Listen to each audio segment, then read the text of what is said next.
બધા મિત્રોને અમારા જય શ્રી કૃષ્ણ.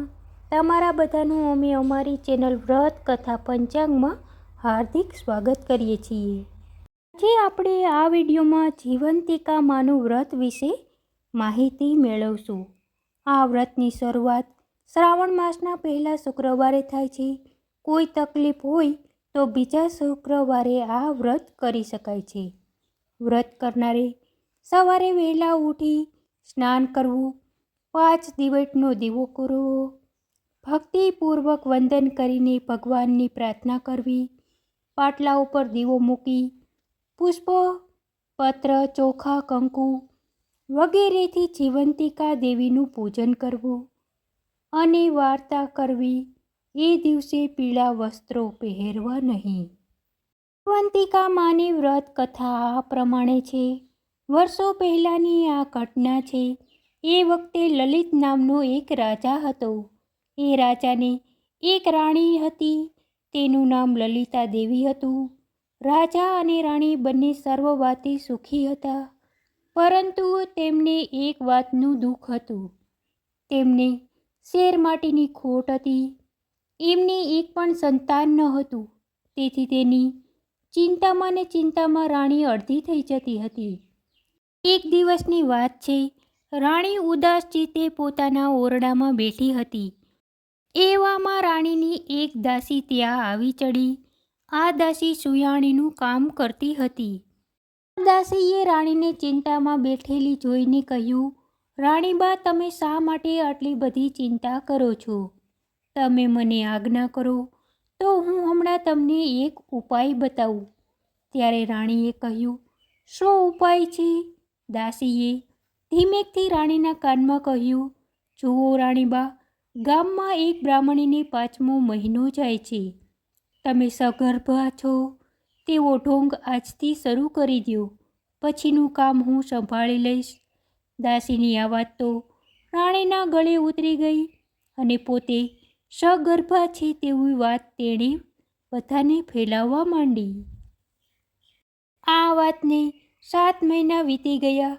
ત્યાં બ્રાહ્મણીએ મધ્યરાત્રિએ દાસીને તેડાવી.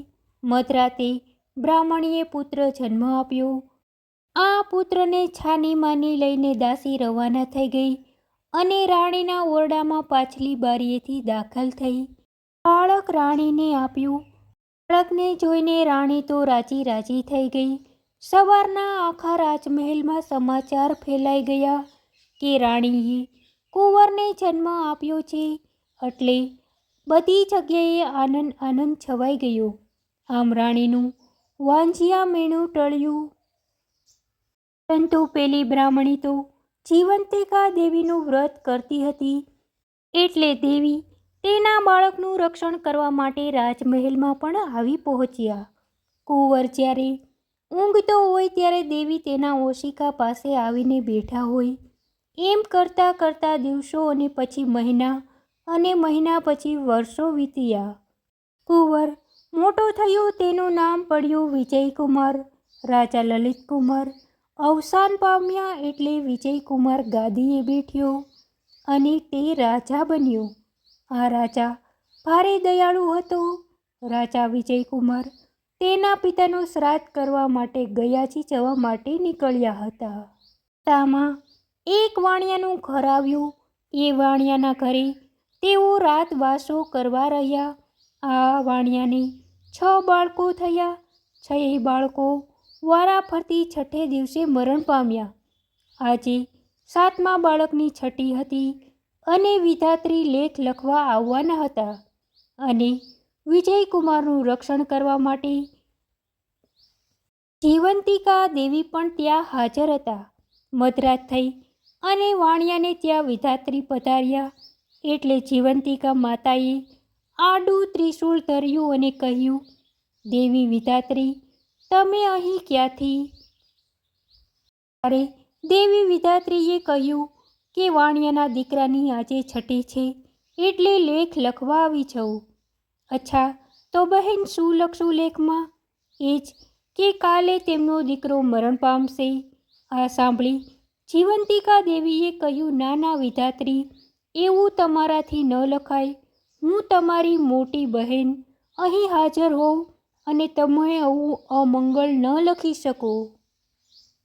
તે વિધાત્રી દેવીએ જીવંતિકા માની વાત માની દીર્ઘાયુષ્ય લખીને ચાલતા થયા. સવાર પડી વાણિયાએ પોતાના દીકરાને જીવતો જોયો અને તે નવાઈ પામ્યો. તે તો રાજીના રેડ થઈ ગયો.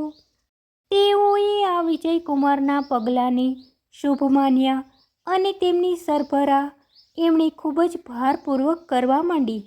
અંતે વિજયકુમાર ગયા, પરંતુ વાણિયાએ વળતા પોતાના ઘર થઈને જવાનું વચન લીધું અને વિજયકુમાર ગયાજી જવા રવાના થયા.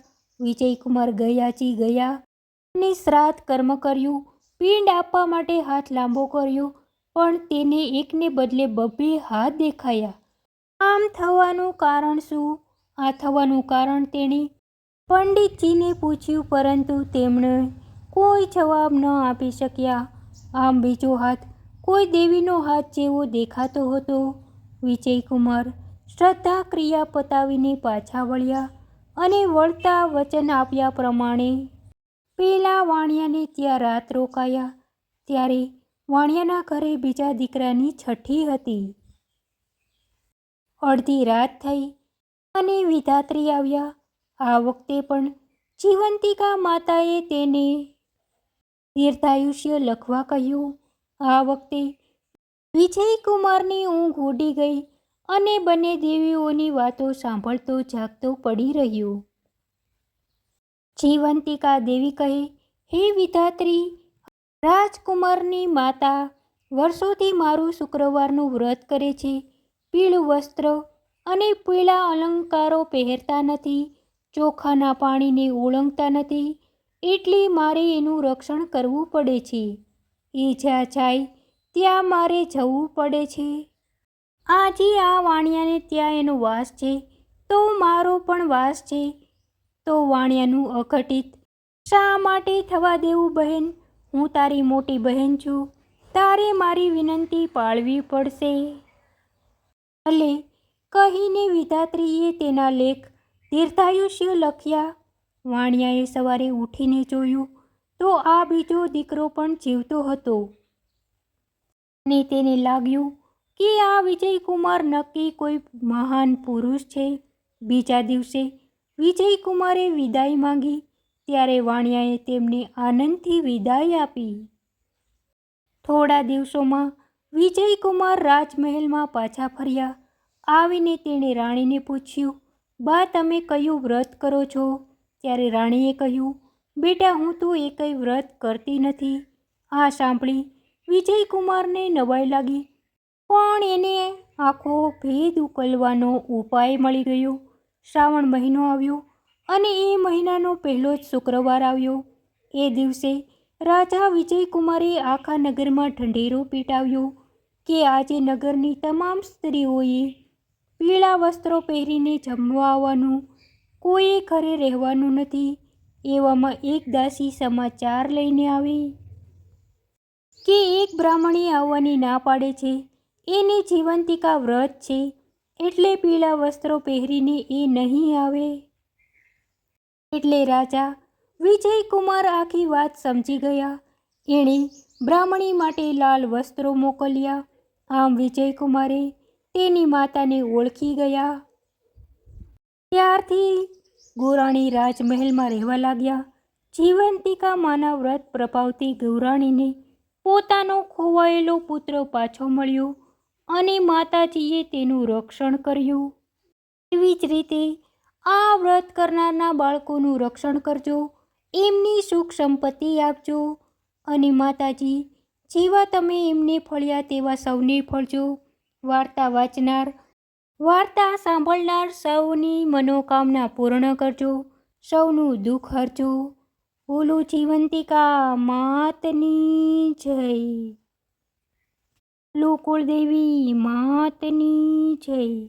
મિત્રો, તમને અમારો આ વિડીયો સારો લાગ્યો હોય તો અમારા વિડીયોને લાઈક કરી, શેર કરી, અમારી ચેનલને સબસ્ક્રાઈબ કરજો.